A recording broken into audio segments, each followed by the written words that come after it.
Integrated circuit. The integrated circuit was independently designed by Jack Kilby at Texas Instruments in late 1958 and by Robert Noyes at Fairchild Camera and Instrument in early 1959. An integrated circuit is a collection of interconnected transistors, diodes, resistors and capacitors fabricated on a single piece of silicon known as chip. What is a chip? A chip is a part of a single crystal of silicon which is cut into thin slices approximately 0.05 centimeters in thickness. The slice of silicon crystal is called a wafer. Integrated circuits are used in a variety of devices like microprocessors, audio and video equipment. Due to their small size, integrated circuits are used in almost every type of electronic equipments.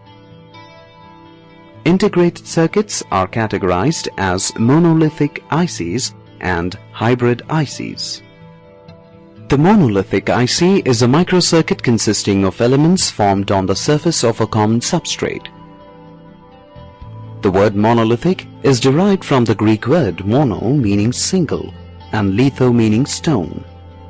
Thus, a monolithic IC is built into a single stone or a single crystal. The hybrid IC is a microcircuit consisting of passive elements formed on a common dielectric substrate.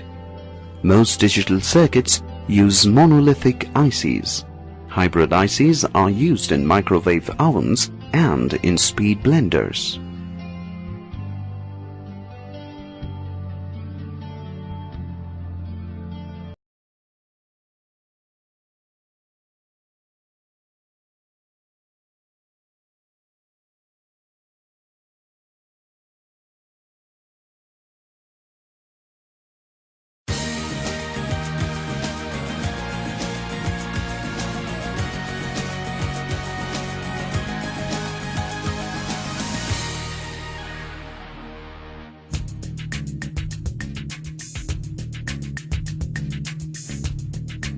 Before the 360, there were computers in business, but they were all different types. They didn't talk to one another. So trying to do business running on the computers was a little bit like trying to harness chaos.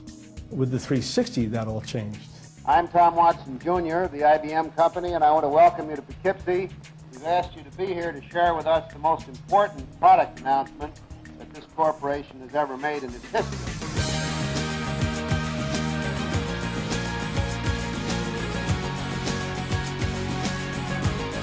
The experience of the last 2 decades has been studied and analyzed.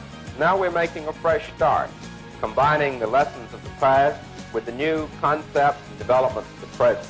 Not before today has anybody offered a single data processing system capable of answering virtually every need of any user in any industry.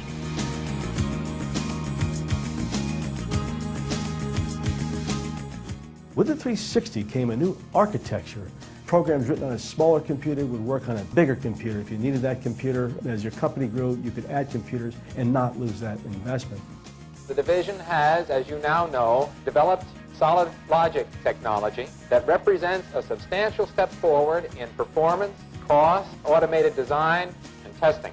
We found that with the introduction of the 360 that it was the first line of computers that had a real console on it. It was the first time where you had an opportunity to manage what was going on in the machine. We were able to process information exponentially faster.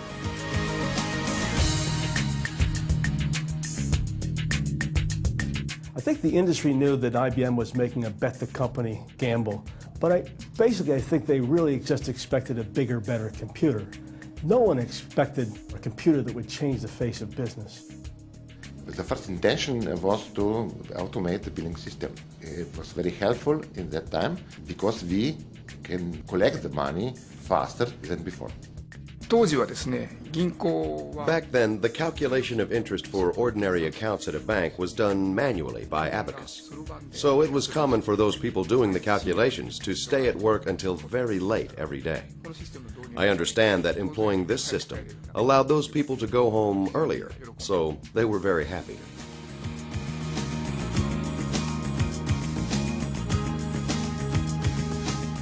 You know, the 360 and the mainframe didn't just revolutionize the IT industry. With the 360, the modern software era was born. You didn't have packaged software before the 360. Computers enabled NASA to land a man on the moon in 1969. The modern financial services industry was built around the mainframe. And even today's airline reservation systems have antecedents going all the way back to the 1960s. We've done a lot of things based on 360 technology. Some of the programs we originally created back in '65 are still running today. IBM のメインフレームシステムは The IBM mainframe system has been very helpful in supporting our banking business. The banking system has had to support rapidly increasing volumes of data for the past 30 years, as well as the customer's expectations of reliability.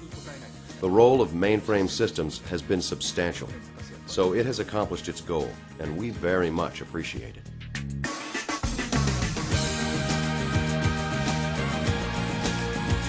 The mainframe is here to stay. It's a technology we all grew up with and we know, we're comfortable with. If I look at all the different technologies out there and what we can achieve and what we have achieved on the mainframe, it's the most reliable technology that we have today. So I think the next 40 years of IT will be incredible. We see the siege in that, what's happening today.